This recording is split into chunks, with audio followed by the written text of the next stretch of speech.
Hey guys, alright, what we have going on today is I stopped at a older hardware store the other day and walking down the aisles I saw some new old stock and we're talking tools that are 10, 15, 20 years old that are still on the shelves. So needless to say, when I see stuff like that I get kind of excited. I try to keep a level head when it comes to stuff like that, and if I buy it, I have to justify it by at least saying I don't have this tool yet. So if it's something I already have, as tempting as it is, I'm not gonna buy double or triple of it. But anyway, all right, I'll just pull what I got out of the bag, and we'll go from there. All right, let's put this bag to the back here, and then I'll just pull it out, show you guys. All right, we got here what is it called? Long nose pliers, long reach with flat nose, shaped kind of like a duckbill plier, but it's got a really long handle on it compared to the head. And as you can see, Klein Tools USA. And I really, it's something I don't have, so I'm like, you know what, I may as well go for that.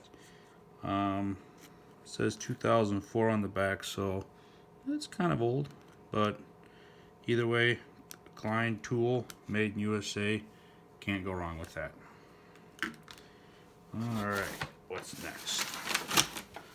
Oh yeah, channel lock. Alright, this is like a smaller lineman pliers. Yeah, it's their 7-inch lineman plier, but I saw this one, I'm like, that looks kind of old. All right, I looked at it, and nowadays they laser etch the channel lock name and made in USA, but on this one it looks like it was stamped, so that's how they used to do it. I'm gonna guess this one's at least 10-15 years old, but I don't have a smaller version of these lineman's pliers, so I'm like, yeah, may as well, right? Channel lock, good tool, can't go wrong with them. Alright, what do we got here? A tile nipper. Alright, I'll be honest about this, I'm not sure how much I would actually use this, but Crescent brand, USA. They don't really make anything in the USA anymore. But this one, I'm not sure how old this one is either. Probably another 10 to 15 years, but I liked it. Something I don't have. Crescent tool is made in the USA. Why not, right? Alright. Now this one kind of caught my eye, and when I first saw it, I'm like, okay, that's kind of different. And when I take it out, I'm curious to see how it works, or because I've never seen something like this before, quite like this before. And it's made in England. I'm like, okay, that's pretty unique. The back, 1997 is the year I can find on it. Actually, okay, it shows how it works down here. Comes something to carry it with on this little piece that I think moves around. Made in England. I'm like, oh, that's interesting, especially for a Stanley tool. So I'm like, why not? But all right, next. This one. This one, it caught my eye because I have like a DeWalt tool like this where you have all your different sizes for your hex tools, all in one thing. But when I saw this, I'm like, yeah, it looks kind of old. And fortunately for me, there was another one that was kind of open sitting in front of this one. I felt it, and this is made out of some pretty good metal. I don't know if it was aluminum or steel, but either way, it felt really good, really sturdy.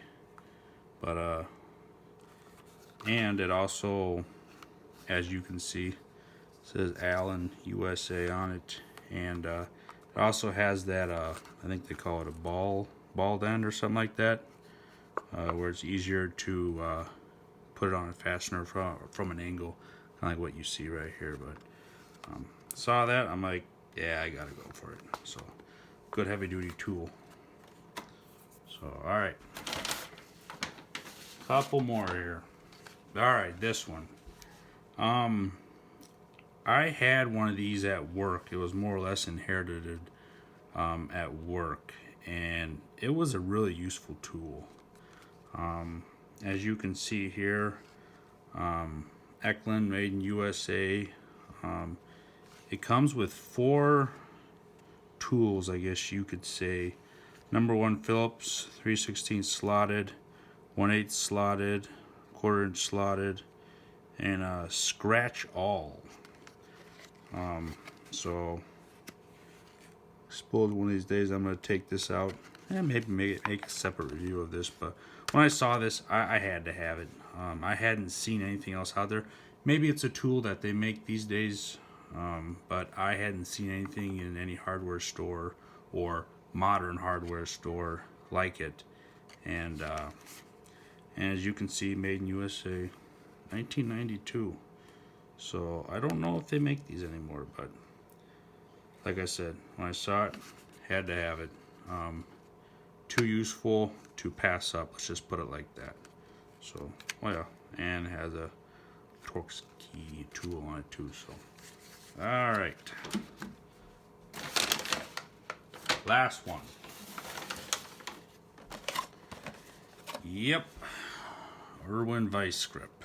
Now, I don't have one of these. And when I saw it, and when I saw made in USA, I'm like, yeah, I gotta grab that one. So 2003, it's probably about the time when Irwin took over, or something like that. But you know what? It's already partially open. Let's take it out of the box.